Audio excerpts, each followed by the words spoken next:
Okay. Kyle Klingman with Track Wrestling. We have Precious Bell, two-time U.S. Open champion. She reached Final X, and she's going to be competing at the U.S. Open and the Hawkeye Wrestling Club Showdown Open. How are you, Precious?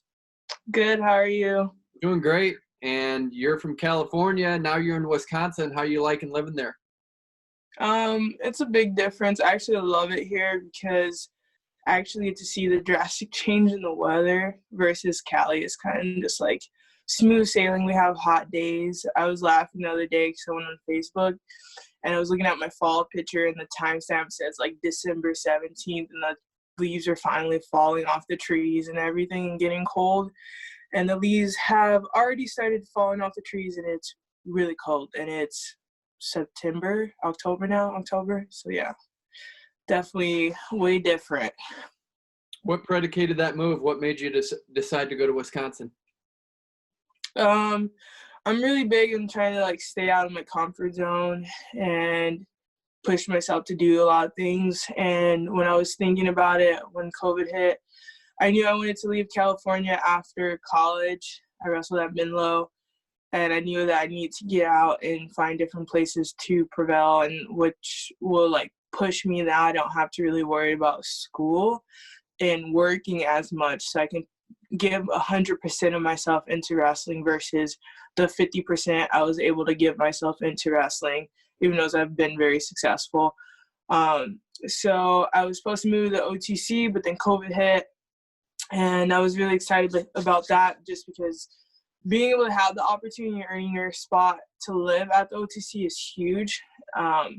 So I was just proud of myself for doing that and was ready to kind of just be in the environment with a lot of people that have the same aspirations as me, because that's a struggle you have in college where some people are not on the same level as you, or they don't have the same dreams or different expectations. Like they'll go into a tournament and like, okay, as long as I win one match, this is cool. Or I just want to get like top 8. And for me, it's like when I go into things, I want to win it.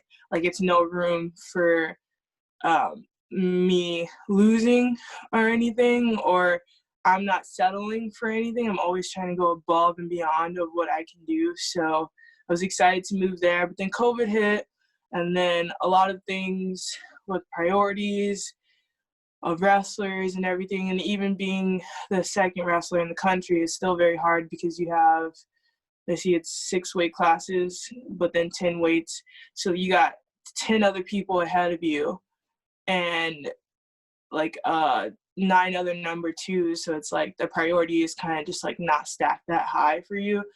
So I decided once it was around, I think it was May, when they kept just telling us like, we're going to open soon, we're going to do this soon, we're going to do this soon. I was thinking like, all right, I was cool with the month and a half because my shoulders healed up. I was giving my body enough time to heal, because a lot of us, like when we wrestle, we don't get off time, and I haven't got like a break in 2 years. So I was like, I'm going to take advantage of this 2-year break, get my shoulders together.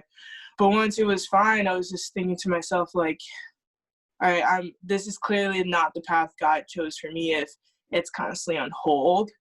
So I kind of talked to some people, reached out and just like threw it out there. Like, I'm looking for a place to go. If you think you can train me, and, you know, kind of I have a big task next year going against Adeline Gray. So like, if you can think that you can help me tackle this goal, then let's do it. So I listened to a lot of people. The next day, actually, I got a call from Kevin Black. I didn't know who he was at first. We kind of like been in the same world, but he's been around longer than me. I've been in the same tournaments he has coached people in, but never really paid attention. He just crossed a lot of aspects off of my list, because wrestling for me is not about the outcome, mostly of like the medal I would get and everything, which I think most people are kind of like concentrated on, and or the limelight that I would get. I'm kind of more of like, if I'm in the dark, that's cool with me because I can do what I got to do and don't have to worry about distractions. I like wanted somewhere where I can grow as a person, and I'm doing wrestling to make a change in my community where I came from. So growing as a person is huge for me, and that's one of Kevin's biggest, I think, coaching things is like us being good people first and growing and understanding wrestling, and then the physical comes. And we put in hard work. Like, it's no excuses, no giving yourself like leadway to get out. So it's like taking your mask off when you come into practice, because everyone has that persona of I'm this person. But actually taking that off and being who you're afraid to like admit, like, I make these mistakes, I do these mistakes, like, and getting better through God. I'm really big with my religion. So yeah, it's just, I'm wrestling through Christ. I'm learning through him. Everything I do is through him. So it's, even with his coaching, it's just like, yes, he's guiding me, but all the work is coming from God. So I ended up moving to Wisconsin. I didn't even know he lived in Wisconsin. Once I say, okay, I want to work with you, out of all the coaches I got offers, like, talk to, I found out I was in Wisconsin. Had no clue this state really existed. And then was like, oh, okay, I'm thinking it's still on the West Coast, or like kind of like towards where I'm from. And then seeing it was way over here. And it was like, I'm in for it. But I love it. So I wouldn't trade it for anything. You mentioned the task of Adeline Gray. She's at the top of the heap, 5-time world champion. How do you approach that task? I still don't know how. I tried. Like, I won't say tried. I failed at Final X. I have failed mentally wise a lot late, like then, just because my maturity in wrestling was very young and still is now, but I feel like I'm getting a grasp of it. For me right now, I would think to just concentrate on myself. And she's just another person, taking away all of the accolades and everything. She's just another wrestler. Even if she is tons of girls that wrestle role models, she is definitely someone that set a path for me, and I wouldn't be here if it wasn't for her, doing all the hard work she has. So it's a lot of respect there. But in an aspect of, we're sending the best person out there for our country, and we're fighting. And just for me, showing others that just because I'm not the only young talent that's in a weight class that has a world champ that they're going to have to beat to get to Olympics. You have that at Mensa's, you have that at Jakara's weight class. It's many young talent in that category that's going to have to do the same task as me. So it's like kind of just showing that even though we're young and we do have this task, it's not impossible. We have seen it countless times in the future where the least suspected has happened, but you have to believe in yourself. So for me, it's like stripping away all of those things that people put in your head to kind of get you to feel how someone's on top of you, and just wrestle. Because I've been in the match with her before, and I felt like if I had a better mentality, 1, 2, I trusted myself in my body lock and my shots, and if I just went for it, got good position, I could have scored. It's not like she's untouchable. No one's untouchable. So it's like, I feel like the best way to tackle that position is just to focus on myself and believe in myself, and then let my body, the repetition and all the hard work that I have done since June when everyone else was relaxing, and let it rip, so. And you're going to have a busy few weeks coming up here. You're going to wrestle in the U.S. Open and then the Hawkeye Wrestling Club Showdown Open. Let's talk about the U.S. Open first. Why the decision to enter that tournament? Oh, just to show what I've been doing behind the closed doors. I like to talk less and do more. So I made a big move and have been pushing myself and been doing little things just to show just how much that I can do when no one's looking, but then also that how serious I am about proving people wrong, or not just proving people wrong, proving myself wrong too, because you got to think about those self-doubts and things that come in other people's head are definitely in my head too. So every day fighting my demons, just me kind of like showing my progress over time, that I can constantly, like, I have proved it before, but constantly how I can beat adversity and do things. So I signed up for the Open to see whoever is down, because, I'll be the defending champion going to the U.S. Open. So just to see whoever wants to just throw in and scrap a little bit and come on top, basically just show what I have been working on and how I'm like a totally different wrestler from the person they saw in December.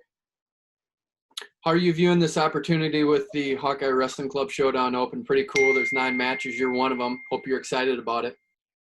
Yeah, I'm extremely blessed for it. I'm super grateful. I thank everyone that thought of me and gave me the opportunity. I know Ashley is my opponent's coach, but she's always looked out for me in a cool way, and I really wouldn't have this opportunity if it wasn't for her and her wrestler wanting to like challenge me and wrestle me. So I'm completely blessed for that. I'm excited for it. I've been watching the wrestling cards lately, and I've been seeing people wrestle, and I've just been kind of waiting to see, who would want to scrap with me. So I'm honored and super excited about it. You've wrestled Jordan Nelson 4 times before. Have you gotten to know her over the years, or is she just an opponent? And not a rude way, just an opponent. I never got to talk to her or get to know her, but that's good because I felt like it showed how competitive our teams were, because Life this year, I don't know if people watched that national duels, we're going head to head with them. They were like one of our biggest rivals other than Camelsville and McKendree. So I wouldn't say that we didn't get to know each other because it's bad. Like, I don't like her. I don't respect her. I have huge respect for her. Every time she gets on the mat with me, she gives me a stubborn time every time I'm wrestling her. She has a lot of heart. She doesn't back down like a lot of wrestlers do when they wrestle me. It was just the competition's so like this that once you're done, you're just done. You're just like, I don't want to talk or do anything, but I love her coaches. Her coaches are awesome. They're always, chirping me when I'm at tournaments and laughing and able to put a smile on my face. So this should be fun. You mentioned living in Wisconsin. Are you ready for the snow? No. It's already cold. I went out yesterday and this is winter in California. This is not okay.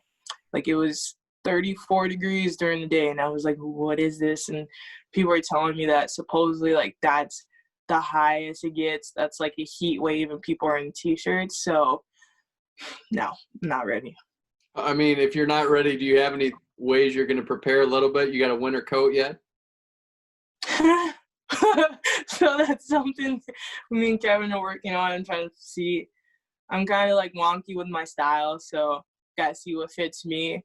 But I'm excited. I'm not ready, but I'm excited for the cold because, again, I'm nuts. It's another mental thing that's going to get me stronger because I'm going to be cold most of the time trying to do workouts and stuff. So it's just another beneficial thing that I can make work for me. So do you miss California?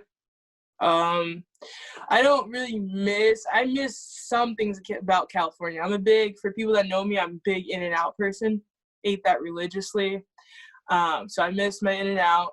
No, Culver's is not better than In-N-Out, so I want everyone to stop saying that lives in the Midwest. Also, I do miss the diversity a little bit.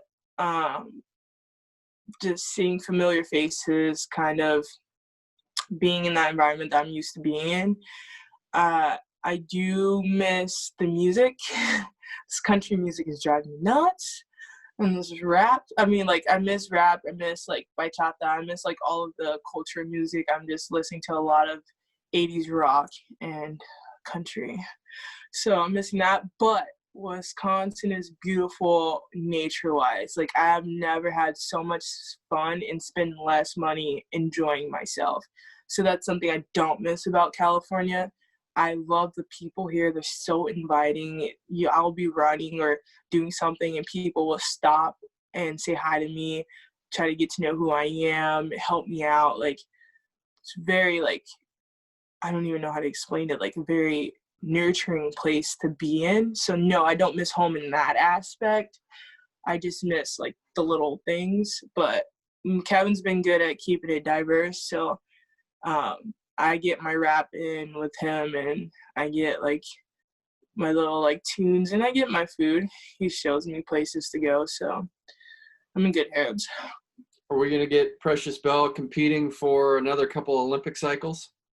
Oh yeah, definitely. My goal, I actually haven't been too out about that. My goal is not to retire into 2028.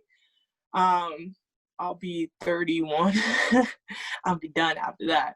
31 is peak for me. I got other dreams, but I want to wrestle in my hometown in the Olympics of Los Angeles, so that would be good to bring back a gold medal in my hometown where I was born be a big staple for me. So my road is until 2028. So